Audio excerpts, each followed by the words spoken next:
Hakuna Matata, Uttagam Bongume. Hakkaval edumillai, tollai ni illai. Before we move on to today's topic, I want you to see this small clipping.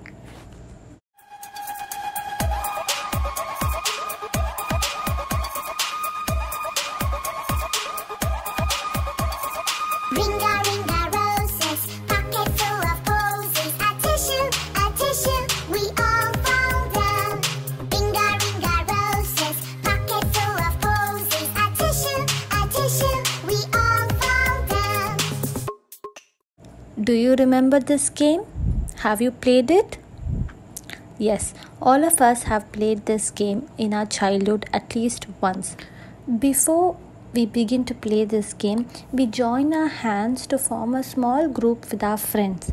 We form a connectivity with our friends and then we begin to play this game. Now tell me the difference between these two images that you see. In the first image, the children are standing separately with their hands raised up. But in the second image, they've joined their hands together to form a group. This is a picture of a net. If you see closely, you can see that the net is formed by connecting or joining two wires or threads together. So let us take that net means join or connected. Let us see what is network. The word network can be divided into two words, net plus work. We already know that net means join together. So we are going to join together to do a work. That is called as network. Definition for network. Network is connecting some things together. In our daily life, we use networks. We join together to form a network to study, to play, to eat and to work.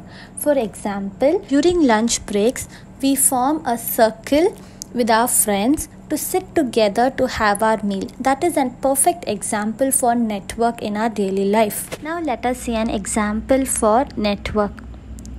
We have all traveled in a train. Imagine a situation where we are going to travel from Chennai to Madurai. Here you see the route map of Chennai to Madurai.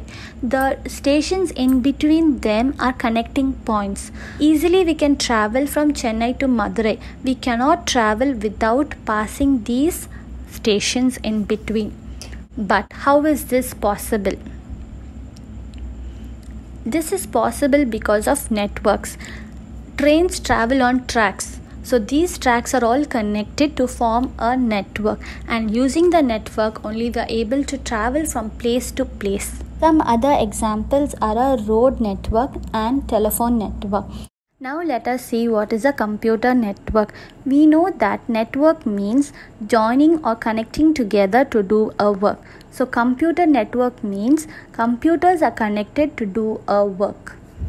Let us see the definition for computer network. Computer network is connecting two or more computers or computer devices together. Computer devices means like scanner, printer, etc. These are computer devices. You can see a picture of two computers connected to a printer. Now let us see an example. The computers in a computer lab of a school are all connected to one or two printers. You may wonder, how can computers be connected? Computers can be connected in two ways, using wires and without wires. Now let us see the wire technologies. Wire technologies use three types of cables: coaxial cable, twisted pair and optical fibers. These names may sound unfamiliar, but we are using these wires in our everyday life. Coaxial cables are wires that connect our television sets. Twisted pairs are wires that connect our telephone or landlines. Our internet connection uses optical fibers. Every time you see the television set or you use a landline or internet connection, you will remember that it is a wire technology that you are using. Now let us see some wireless technologies. Wireless means there are no wires. They are not connected using wires. Some examples are radio, spread spectrum, and satellites. We have either heard of radios or used radios in our life. We use radios to hear news, listen to songs, etc. Radio is a wireless technology. Next is spread spectrum. It is nothing but our cell phone towers that we see along the roadside. Satellites are also an example for wireless technologies. So today we saw the following: network, examples of network; computer network, examples of computer network; the ways of connecting computers; wire technologies and wireless technologies.